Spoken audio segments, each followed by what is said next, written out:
So here's how you can remove the voice from the iPhone in iMovie, right? So let me show you what you probably mean and let me guide you through it. If it's your first time here on Foxtecc, make sure you subscribe so you never miss anything important. So iMovie is of course a video editor, and if you import a clip into the video editor, which contains some voice like in the audio, you can always just tap on the clip below, choose the volume tool at the bottom and dial it down to 0%.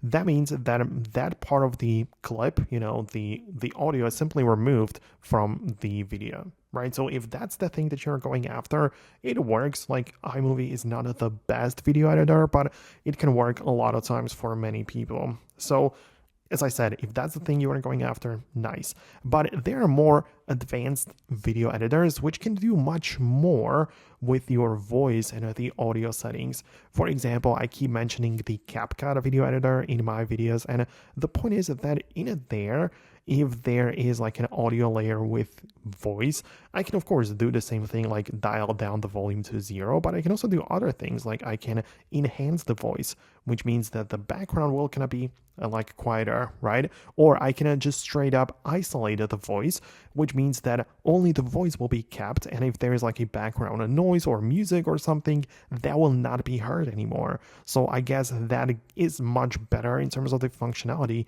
right? And it just lets me go with more features, right? I can change the speed of the audio, or I can reduce the noise, or translate it, or apply some effects, right? So I'm not trying to push like any particular video editor, right? If you like iMovie, that's fine, but I'm just saying that there are more options other than just controlling the volume of your clips here. So let me know in the comments below if you found what you needed, if you decided to switch to a different video editor.